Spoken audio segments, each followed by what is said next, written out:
Hello বন্ধুগণ, আসসালামু আলাইকুম। বন্ধুগণ, আপনার জন্য নিয়ে আসলাম আরেকটি বাংলাদেশি ফিশিং জাহাজের ভিডিও। বন্ধুগণ, এই ভিডিওতে আপনারা দেখতে পাচ্ছেন একটি বাংলাদেশি ফিশিং জাহাজ বঙ্গোপসাগর থেকে জালটি উঠাচ্ছে। এটি হচ্ছে একটি মাছের জাল। 3 থেকে 4 ঘন্টা সমুদ্রে ফিশিং করেছিল, তারা অল্প পরিমাণ কিছু মাছ পেয়েছে। প্রায় 1000 কেজি থেকে অথবা 1500 কেজির মতন, অথবা 1 টন থেকে 1.5 টন মতন তারা মাছ পেয়েছে।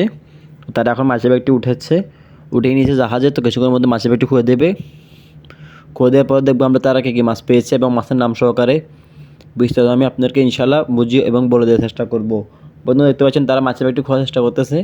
তাই তো বন্ধু, তারা মাছের ব্যাগটি খুঁজে দিয়েছে। দেখতে পাচ্ছি আমরা তারা সবই দেখা যাচ্ছে এখানে লাল মাছ। বন্ধুগণ, এখানে লাল প্রজাতির মাছ পেয়েছে তারা। দেখতে পাচ্ছেন আপনারা এখানে আপনার সবই কিন্তু দেখা যাচ্ছে আপনার লাল মাছ, যেটাকে বলা হয় সামুদ্রিক লাল মাছ। এটা হচ্ছে আপনার লাল স্টিকের ছোটোটা, লাল স্টিক একটা মাছ আছে, এটা খুবই সুস্বাদু খেতে হয়। তো এটা ছোটো বাচ্চা যেগুলো, এগুলো হচ্ছে লাল মাছ বলা হয় এটাকে। এটা যখন সমুদ্রে পরে আপনার ব্যাগে ব্যাগে পাওয়া যায়, প্রায় আপনার 1 টন 2 টন 5 টন 10 টন পর্যন্ত আপনি একসাথেই পাওয়া যায়।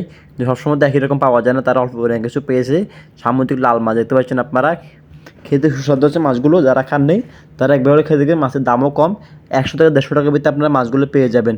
আর দেখতে পাচ্ছেন বন্ধুগণ, এটি সামুদ্রিক একটি বাইং মাছ। দেখতে পাচ্ছেন আপনারা, দেখতে পাচ্ছেন মাছ, সামুদ্রিক বাইং মাছটি খুবই একটি ভয়ঙ্কর হয়। এগুলো দাঁত অনেক বড় বড়, কামড় দিলে অবস্থা খারাপ করে ফেলে।